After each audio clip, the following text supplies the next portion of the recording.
Peace upon the Prophet, mercy and light. Hearts find rest in the name of Allah. Subhanallah, Alhamdulillah, Allahu Akbar. अस्सलाम वालेकुम। ज़िंदगी चलते रहने का नाम है और जैसे भी हो ज़िंदगी को गुजारना ही पड़ता है। और बेशक ज़िंदगी आसान नहीं होती, उसे आसान खुद ही बनाना पड़ता है। तो मौसम जैसा भी हो, जिन भी हालात में हम रह रहे हों, वहाँ पे इंसान को आहिस्ता आहिस्ता सरवाइव करना आ ही जाता है। आपने वीडियो के प्रीव्यू में कुछ जो छोटे छोटे क्लिप्स देख लिए हैं, यहाँ से आपको अंदाज़ा हो जाएगा। आज की वीडियो में मैं अपनी एक यहाँ की रूटीन लाइफ ही शेयर करने जा रही हूँ आप लोगों से। पिछली कुछ वीडियोस में आपको मैंने सिर्फ यहाँ की स्नो दिखाई, इसलिए कि यहाँ पे काफ़ी ज़्यादा स्नोफॉल हो रही थी और वेदर की कंडीशन बड़ी ख़राब चल रही थी। तो मुझे सिर्फ आप लोगों को ये थोड़ा सा यही बताना है कि यहाँ पे मौसम जैसा भी हो, किस तरह से हम सरवाइव करते हैं और हमारे रूटीन के काम होते हैं उनको हम कैसे यहाँ पे रहते हुए मैनेज करते हैं। सबसे पहले तो यहाँ पे बन रहा है चीज़ पराठा। रेगुलर जैसे आम हमारा घर में आटा गूँधा जाता है, मेरे पास ये वही आटा है। मैंने श्रेडिड मेरे पास चीज़ थी और इसके साथ मैंने स्प्रिंग अनियन होती है, उसको मैंने बारीक बस चॉप किया था। इसके अंदर मैंने थोड़ा सा गार्लिक ऐड कर लिया है और नमक और थोड़े चिली फ्लेक्स और थोड़ी सी ग्रीन चिली जो होती है, सब्ज़ मिर्च। तो बस इसको ये फिलिंग एक तैयार की है, इसको मैंने उसके अंदर लगाया है और फिर आपने देखा है जैसे मैंने इसको प्रॉपर हम पराठा बनाते हैं, मैंने स्क्वायर इसकी शेप बना ली है और इसको घी लगा के अच्छे से इसको हम मीडियम हीट पे बनाएंगे ताकि ये बड़ा क्रिस्पी सा बन जाए। बहुत ज़बरदस्त सी इसकी खुशबू आ रही थी। अगर इसको बटर या देसी घी में आप बना लें, और अगर कभी ऐसा हो कि हमारा कुछ खाना बनाने को दिल नहीं कर रहा और हम क्विकली की कोई चीज़ बनाना चाहते हों, तो ये पराठा हम बना सकते हैं। आप लोग भी ज़रूर ट्राई कीजिएगा।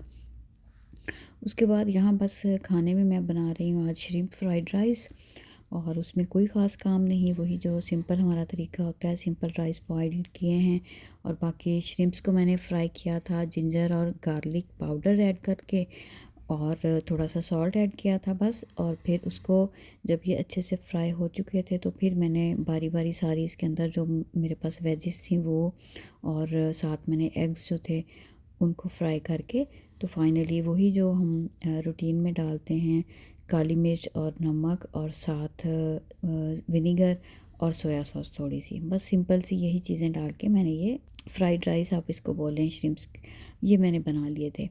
अच्छा, बच्चों की डेंटल की अपॉइंटमेंट भी थी और फिर इनको लाइब्रेरी भी जाना था।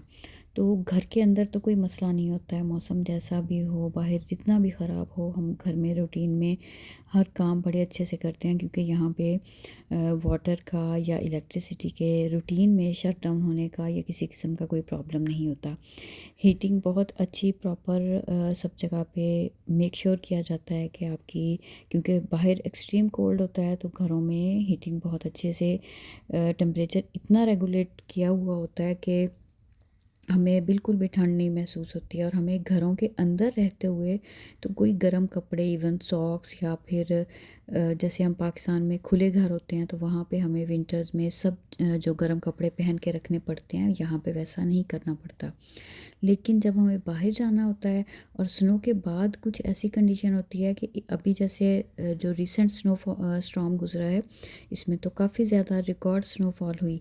तो उसमें अभी तक जो रोड से स्नो सारी साफ़ करके साइडों पे आ जाती है ना, वो फिर जब दूसरे तीसरे दिन आहिस्ता आहिस्ता गंदी होती है और फिर आहिस्ता आहिस्ता अब ये मेल्ट होगी, क्योंकि अभी तो टेम्परेचर फ्रीजिंग पे जा रहा है, अभी भी यहाँ पे -11 -12 पे जा रहा है। लेकिन वो बाद में जब आहिस्ता आहिस्ता वो उसमें सारी ब्लैक हो जाती है, क्योंकि सॉल्ट डाला जाता है लोगों को इस चीज़ से बचाने के लिए कि स्लिपरी ना हो। तो उस सारे में वो बहुत एक मेस बना हुआ होता है, बहुत रोड्स जो हैं वो मेसी होती हैं, तो फिर हमारा रूटीन का बाहर आना जाना ये मुश्किल लग रहा होता है। और बाकी वही है, यहाँ पे रहते हुए हमें स्नो शूज़ होते हैं वो, और प्रॉपर ड्रेसअप होना, ये तो यहाँ की ज़िंदगी का हिस्सा ही है। खाना मैंने बना दिया था, उसके बाद बच्चों की डेंटिस्ट की अपॉइंटमेंट थी, जैसा मैंने मेंशन किया। तो ये अपॉइंटमेंट्स चूँकि बहुत पहले से हमने बुक की होती हैं, और ये तकरीबन हमें 2 महीने के बाद की अपॉइंटमेंट मिलती है, तो फिर ये यूँ नहीं होता कि हम उसको मतलब कैंसिल करें और उसको रीस्केड्यूल करें। तो फिर यही किया जाता है कि वेदर जैसा भी हो, हम उसके यूज़ टू हो चुके होते हैं। और ये बिल्कुल मैंने आखिरी टाइम की अपॉइंटमेंट बुक करती हूँ, क्योंकि बच्चों को स्कूल से आना होता है, बेटी को डायरेक्टली वहाँ आना था। तो खैर तीनों बच्चों की जो अपॉइंटमेंट्स थी वो डन हुई, इनकी क्लीनिंग वगैरह जो होनी थी वो हो गई।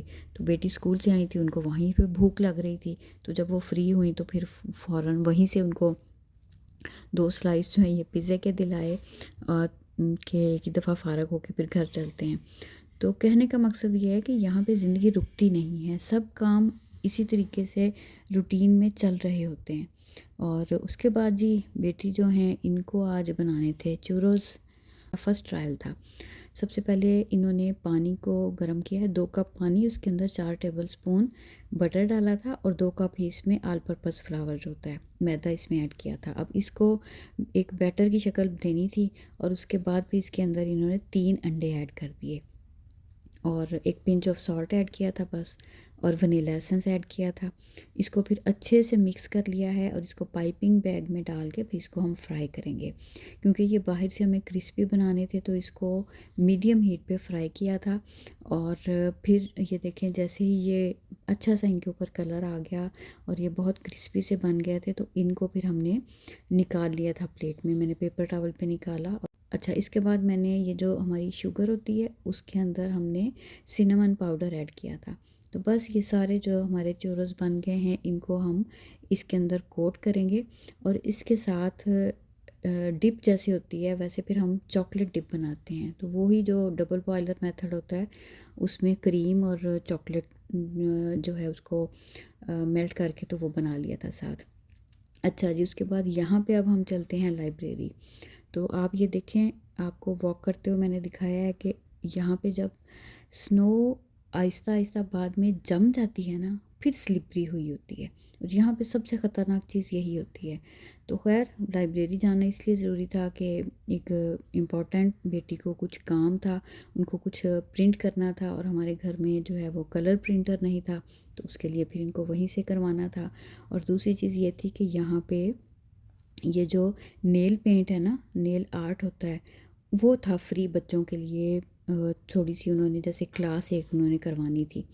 तो मेरी छोटी बेटी को इस किस्म की चीज़ों का बड़ा शौक़ है, तो उन्होंने कहा कि नहीं भाई, मुझे तो यहाँ पे ये भी करना है। तो बस ये देखें, ये पूरा उन्होंने एक बड़े अच्छे से इनको बिठा के, और इन्होंने फिर अपनी जो नेल पेंट्स होते हैं और नेल आर्ट जो होता है वो इन्होंने कर लिया है पूरा। खैर यहाँ तक तो हो गया ख़त्म। उसके बाद ही ज़िंदगी में आपके कुछ भी चल रहा हो, मौसम जैसा भी हो, हमें हमारे रूटीन के काम सभी करने होते हैं। जो बात मैं शुरू में कर रही थी कि ज़िंदगी आसान नहीं है, उसे आसान बनाना पड़ता है। तो बिल्कुल, अगर आज हम स्ट्रगल कर रहे हैं तो हमारी आज की स्ट्रगल कल को हमारे बच्चों की स्ट्रेंथ बनेगी। और इसी बात को अगर हम अपनी आखिरत की ज़िंदगी पे भी इम्प्लीमेंट कर लें ना, तो आज अगर दुनिया की ज़िंदगी में हम अल्लाह के हुक्मों को पूरा करने के लिए थोड़ी सी कुर्बानी देंगे, अपनी ख्वाहिशात को पीछे छोड़ देंगे, और अल्लाह की मर्ज़ी वाली ज़िंदगी गुजारेंगे, तो कल को जो हमारी हमेशा हमेशा वाली ज़िंदगी है ना, वहाँ पे हमारा सफ़र आसान हो जाएगा। तो यही बात है कि इंसान को थोड़ी सी तकलीफ़ या थोड़ी सी तंगी उठानी पड़ती है अपने आने वाले वक्त में आसूदगी हासिल करने के लिए। इस वक्त यहाँ पे रोड्स की कंडीशन आप देखें कि ये क्या हाल चल रहा है। और मुझे जाना था, कुछ 2-3 चीज़ें लेनी थी। रूटीन की पूरी ग्रॉसरी तो नहीं करने के लिए निकलना था, लेकिन ये था कि इकबाल फूड्स तक ही जाना था, और कुछ सिलेक्टिव सी चीज़ें थी जो मुझे लेनी थी। तो फिर मैंने हस्बैंड से बोला कि एक क्विक सा राउंड कर लेते हैं, सिर्फ 10-15 मिनट्स लगेंगे। तो बस फिर हम लोग इकबाल पहुँचे हैं, और यहाँ से मैंने जो मुझे चीज़ें चाहिए थी वो जल्दी से उठाई हैं। और मुझे ये मैंगो वाला टैंग लेना था, लास्ट टाइम मुझे नहीं मिला था, और वैसे भी ये कुछ ऑफ प्राइस पे था, 50% ऑफ पे था। फिर ये मुझे सेवइयाँ लेनी थी, मैं देख रही थी अगर नेशनल की होती, लेकिन बहरहाल ये एक जैसी होती हैं जहाँ की भी हों। तो जायका की पड़ी थी तो फिर मैंने वही उठाई। और उसके बाद जी हनी ढूंढ रहे थे हम लोग, तो 2-3 इस मतलब यहाँ पे ऐसे नज़र आए जिनके अंदर इवन जो हनी कॉम्ब है वो उनके साथ ही था। उन्होंने पैकिंग ही अब इतनी ज़बरदस्त सी ये ऐसे ही कर दी हुई है कि आपको अगर डाउट है ना कि ये पता नहीं खालिस होगा कि नहीं होगा, तो खैर ये बहुत अच्छा सा हमें यहाँ से लिया है और डिफरेंट लिया है। पहले जो लेते हैं हम उससे थोड़ा डिफरेंट। और ये जनाब इकबाल फूड्स में ऑरेंजेस तो थे, सरगोदा के किनो अभी पड़े हुए हैं, लेकिन साथ इस दफ़ा मैंगो फिर आए हुए थे। और ये वो जो हमें रूटीन में समर में $14 to $15 का मिलता है एक बॉक्स, इस वक्त यहाँ पे ये $20 में था। और मुझे जूस बनाने के लिए मैं अनार देख रही थी, तो ये तो बहुत ही महंगा था। ये $4.5 का एक अनार था। और ये देखें यहाँ पे फ्रेश मटर भी आए हुए हैं इकबाल पे। तो बस यही थी मेरी आज की रूटीन की ज़िंदगी की वीडियो। आपसे मिलूँगी अगली किसी वीडियो में। अल्लाह हाफिज़। Peace upon the Prophet, mercy and light. Hearts find rest in the name of Allah. Subhanallah.